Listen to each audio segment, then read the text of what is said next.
Hi everybody, it's Lillian Suarez. I wanted to talk today about self. Being in love with the self.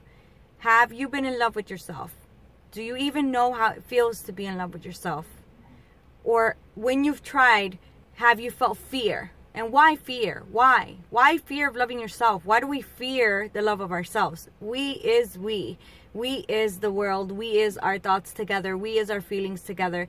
Why is there so much fear with the we? There's so much fear on earth right now with we can do this. We will do this. It's, oh, I have to protect myself. Is that person honest to me? Is that person not honest to me? Because we're born innocent, but then our innocence is taken away based on our situations, our circumstances.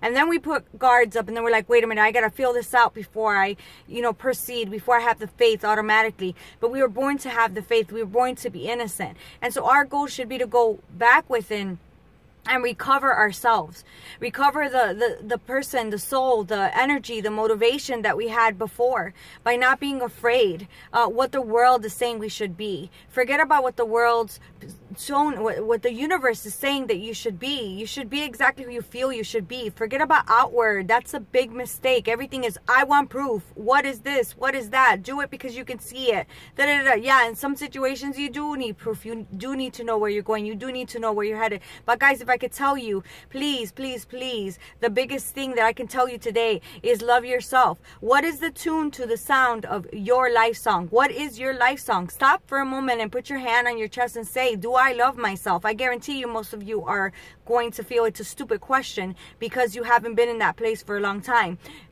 You're going to look at yourself in the mirror and try to say I love you, and you're not going to be able to say I love you because you indeed do not love yourself, because you've been giving love to everybody else so that you're wanted, so that you're needed, so that you're filled. And that is wrong. That is not okay, because you attract people that need you and then you're bitter about it and then you're mad about it because you're running on empty and you're filling everybody else's cup. I am sitting in a car making a video right now about love. I was thinking, when was the last time I heard my own love song? When was the last time I heard who I am, what I am here to do, and is it clear to me? Is it not clear to me? Do I need to fine tune it? Do I need to sit with myself? Do I need to freaking cry? Do I need to sit in the shower and cry because I'm hurting and I'm not hearing it because there's so much static from the world and from the hurt and from the pain?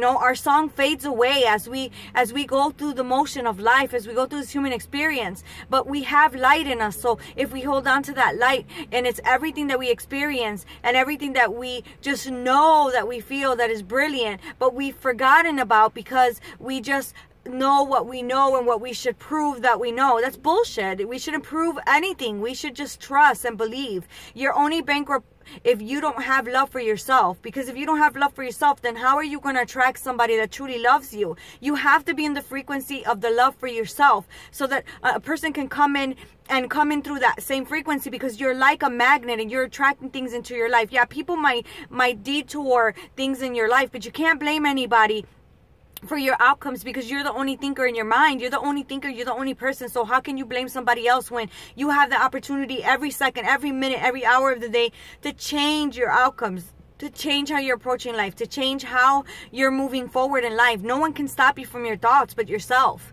That's deep. No one can stop you from changing your thoughts but yourself. You're the only thinker in your mind. You can do it if you say you can do it. And if even when you feel you can't do it, just say that you can do it until you believe that you could do it, so you can manifest that you could do it. Manifest it. See yourself what you want to be to ensure you will arrive. Life is not easy. I'm sitting here in a car waiting for my son to get out from an interview. I have to cook. I have a class. I have to finish a flyer. I have to do a document. All these things, but I'm not stressing out about it. I'm going through the day with grace, and I'm holding on to the love for myself. Yes, I have all these things to do, but I can't stress myself out, make myself sick.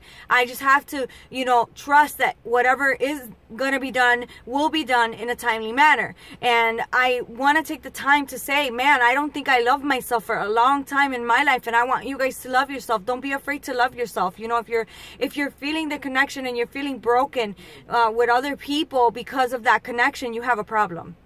You shouldn't feel completely empty by other people not loving you. And I think that the universe creates that. You know, you got to get married, you got to have children, you got to nothing, you got to be exactly who you came here to be. Maybe you don't want to have children, maybe you don't want to feel a certain type of way, and that's okay. That shouldn't be a problem. If you're happy with it, that's all you need. What is your life song? What is the tune to your heart? What is the sound of your soul? What is it without the pain? Because you can't hear it if the pain is too loud. You can't hear it. Okay? So I'm going to say to you guys, find